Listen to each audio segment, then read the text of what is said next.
ये ओमकार मंत्र का मैं जप करता हूं, जिसके खोजने वाले भगवान नारायण है। भगवान नारायण ने बनाया नहीं है, खोजा है। इसके पहले था नारायण, अवतारों के पहले, नारायण जी के पहले था। ये ओमकार मंत्र मूल गायत्री है, उस ब्रह्म की स्वाभाविक स्फुरणाए ध्वनि। अथ ओमकार मंत्र गायत्री छंद।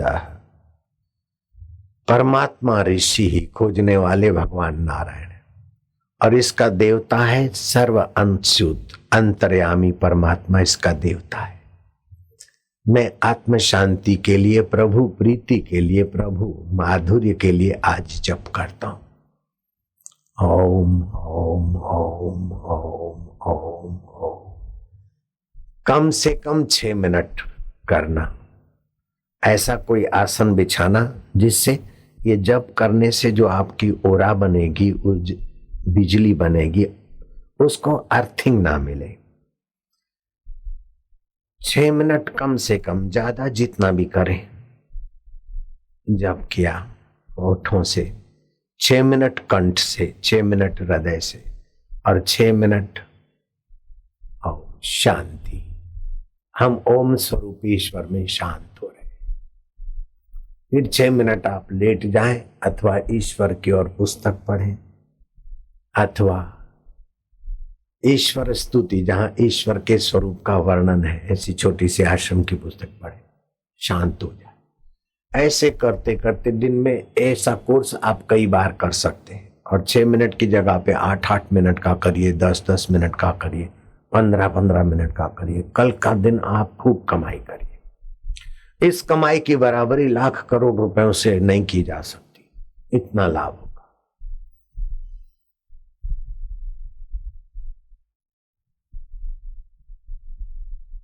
फिर थोड़ा आरोग्य स्वास्थ्य के लिए मंत्र जप कर लीजिए। श्वास अंदर भरिए, 1.25 मिनट रोकिए और जप करिए। नासे रोग हरे सब पीरा, जपत निरंतर हनुमंत बीरा।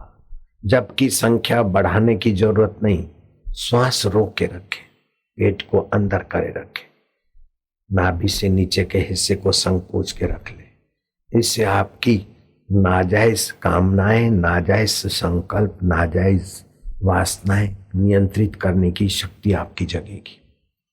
हजारों जन्म कोई मनमानी साधना करे, आप 1000 दिन में उससे आगे पहुंच जाएंगे। कोई 10 साल करे, आपके 10 सप्ताह उससे आगे की खबर देंगे। ऐसा साधन बता रहा हूं।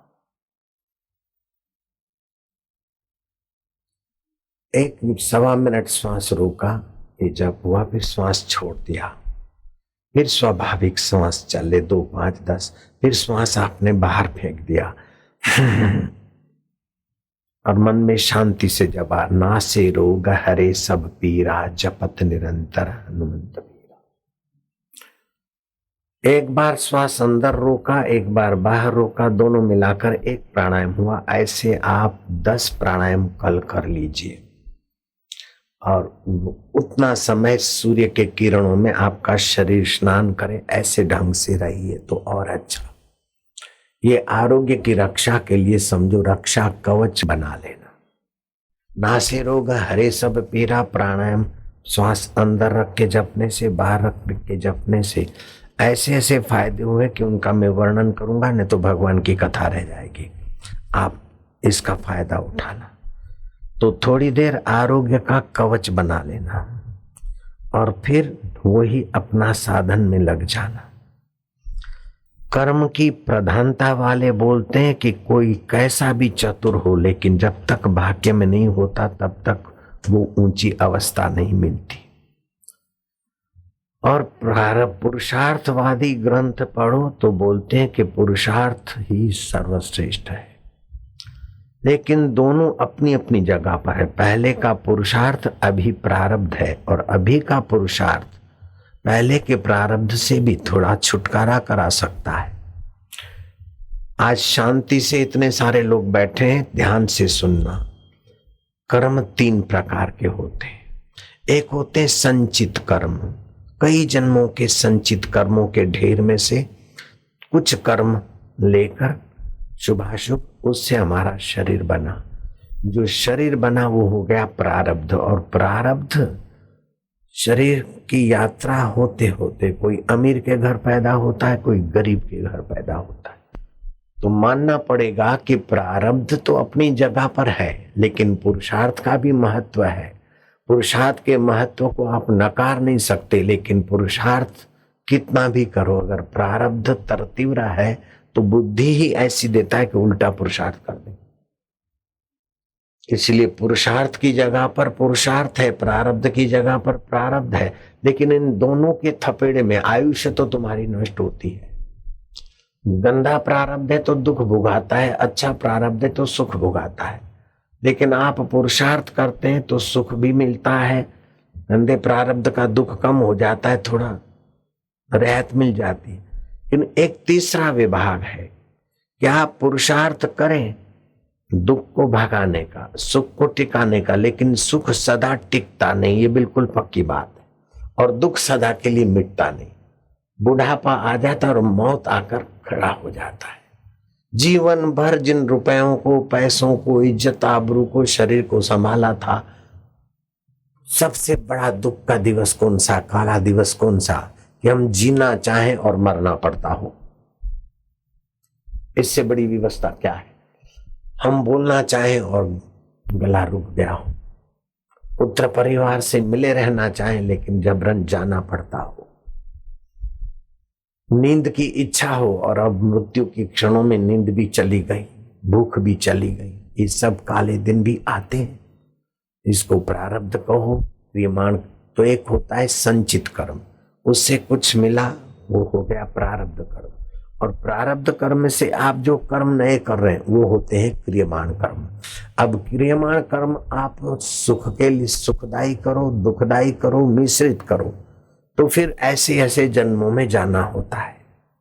ये सब जैसे कंप्यूटराइज सिस्टम से बड़ी बड़ी फैक्ट्रियों में काम होता है, ऐसे ईश्वर की नियति बोलो, कंप्यूटराइज बोलना बहुत हल्की बात है, नियति में होता रहता है। एक एक आदमी के पीछे कोई एक व्यक्ति या एक ईश्वर लगा नहीं रहता कि अब इसका ऐसा करो ऐसा करो।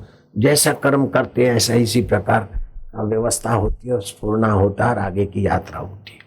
मैं मानो बहुत कामी व्यक्ति है तो मरने के बाद बकरा, खरगोश, भूंड अथवा जहां भी काम वासना पूरी होती हो उसी शरीर में प्रकृति भेज देगी। चटोरा है मछली और उसी प्रकार के शरीर में आएगा। भगवान के प्रति सद्भाव है और भगवत भक्ति है तो भगवान के धाम में जाएगा। सुख वैभव भोगने की इच्छा है तो इंद्रलोक में आदि में जाएगा। लेकिन उस प्रकार का पुरुषार्थ हो तो वे भी कर्म भोग कर फिर गिरेगा और किसी के गर्भ में आएगा। तीसरा एक उपाय है कि प्रारब्ध से जो हो रहा है उसको बदलने वाला, बीतने वाला मान ले। वर्तमान में पुरुषार्थ करे लेकिन संसारी सुख भोग की इच्छा छोड़कर दूसरों को सुख देने की, मान बढ़ाने की अपेक्षा, दूसरों को मान देने की भावना से आप अमानी रहकर ईश्वर की शांति में, ईश्वर के ज्ञान में, ईश्वर की उदारता में, ईश्वर की प्रेम प्रसादी में प्रवेश के लिए कर्म करे, भजन करे, ध्यान करे। तो जिस उद्देश्य से आप वर्तमान पुरुषार्थ करते हैं, देर सबेर उस ऊंचाई को आप पहुंच जाते हैं। ये आपके हाथ की बात है। कर्म का फल यही कि सुख चाहो, स्वर्ग का सुख चाहो तो देर सबेर मिलेगा, लेकिन आड़े कर्म करेंगे तो उसके बदले में दुख भी मिलेगा। दुख, गंदे कर्म दुख देके चले जाएंगे, अच्छे कर्म सुख देके चले जाएंगे। आपका तो फिर वही मजूरी चालू रहा। लेकिन कर्म अच्छे करो ठीक है, लेकिन अच्छे कर्म का फल सुख भोग की इच्छा न रखो, सुख स्वरूप ईश्वर में शांति पाओ।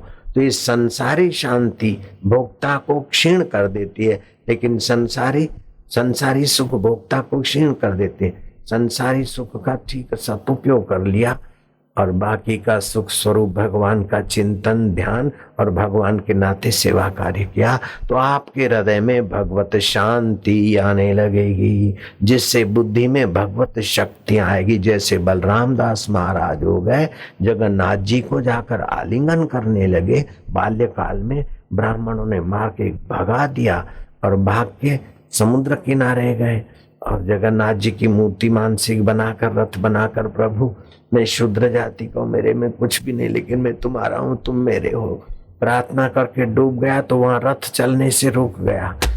और राजा को स्वप्न आया कि भक्त का अपमान हुआ, इसलिए तुम्हारा ये रथ रुका हुआ है, जाओ उसको मना के आओ। राजा उसको मना कर ले गया, ठाकुर जी के रथ पर चढ़ा और प्रणाम किया, उतरा, बाद में रथ चला। तो आप जब भगवान के साथ अपने मैं को मिला देते, जैसे कंगला कुछ मेहनत करे और करोड़पति होना चाहे तो उसके लिए बहुत समय लगेगा। दूसरी युक्ति की कोई अपूता है करोड़पति और उसकी गोद चले गए तो उसी समय वो करोड़पति अरबोपति हो गया। ऐसे ही आप भगवान की गोद जाना सीखे। रात को सोते समय श्वास अंदर जाए, भगवान का नाम, बाहर आए तो गिनती, ऐसे करते करते भगवान की गोद में शांति। सुबह भगवान की गोद से उठे हैं और सुख दुख को स्वप्न मानेंगे, परमात्मा तुमको अपना मानेंगे। संसार की कोई भी पद प्रतिष्ठा के लिए हम बेईमानी, दगाबाजी अथवा गरीबों की आह या गरीबों का शोषण न हो, ऐसा ध्यान रखें, ऐसा सद्बुद्धि देना। सुख बांटने की चीज है और दुख पैरों तले कुचलकर दुखहारी भगवान की प्राप्ति के लिए आता है, ये ज्ञान बना रहे। ऐसा संकल्प करके आप बिस्तर त्यागिए। सूर्य के किरणों में 18 मिनट आपका शरीर स्नान करे। तांबे के लोटे में पड़ा हुआ पानी सुबह जलपान करें। तुलसी के 7 पत्ते 5 पत्ते चबा कर खा ले।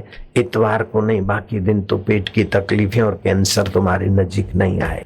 इस प्रकार कई सात्विक प्रयोगों से आप स्वस्थ रहिए, सुखी रहिए और सुखदाता भगवान को अपना, अपने को भगवान का मानकर भजन करेंगे तो जल्दी बरकत आएगी। और अधिक अधिक अधिक जप करते करते कईयों की आदत होती है तो फिर जप छूटता ही नहीं, तो मानसिक रोग बन जाएगा।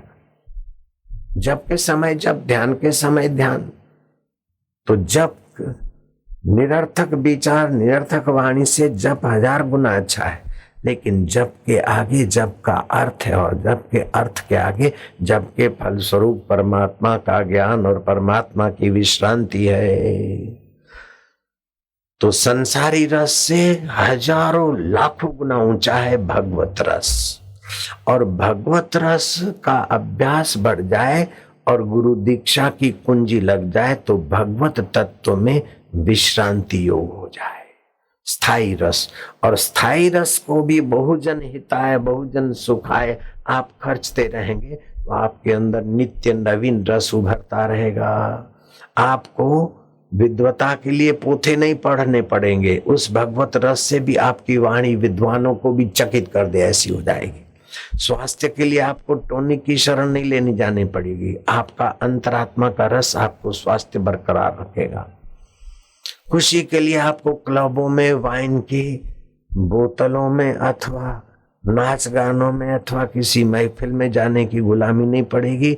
तुम जहां जाओगे और मीठी नजर डालोगे तो हजारों लोगों को सुख, शांति और आनंद आने लगेगा। ऐसा परमात्मा रस तुम्हारे जीवन में जागृत हो। एकनाथ महाराज ने ठाकुर जी से ही पूछा, माजा विठल, माजा पांडुरंगा, तुम्हारी शरण के बिना कहीं सुख शांति नहीं, लेकिन तुम्हारी शरण कहाँ है? क्या मूर्ति के पैर पकड़ना तुम्हारी शरण है? मुंड मुंडाकर साधु बनना तुम्हारी शरण है? जटा बढ़ाना तुम्हारी शरण है? अथवा गृहस्थी के फंदे में पड़े रहना तुम्हारी शरण है? तुम्हारी शरण कहाँ है? तुम ही बताओ देव। देव तुम्हीच सांगा तुमची शरण कुठे आहे। शांत होते गए होते गए होते गए, इंद्रियां मन में, मन बुद्धि में, बुद्धि बुद्धिदाता में विश्रांति पाई। अंतरात्मा की अनुभूति हुई कि जहां से स्फुरना उठता है, जहां से संकल्प उठ उठ कर बदल जाते। पहले फुरने होते, उस फुरने में आप सतबुद्धि डालते, तब वो संकल्प बनते और संकल्प को पकड़ते हैं। उसके अनुकूल हुआ तो सुखी होते और प्रतिकूल हुआ तो दुखी होते। लेकिन प्रतिकूलता भी नहीं रहती, अनुकूलता भी नहीं रहती, लेकिन बेवकूफी कई जन्मों तक भटकाती है।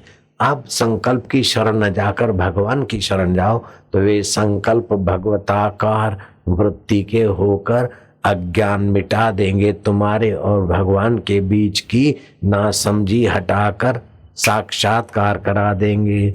ब्राह्मी स्थिति प्राप्त कर कार्य रहे ना शेष गुरुवर, कार्य रहे न शेष। मोह कभी ना थक सके इच्छा नहीं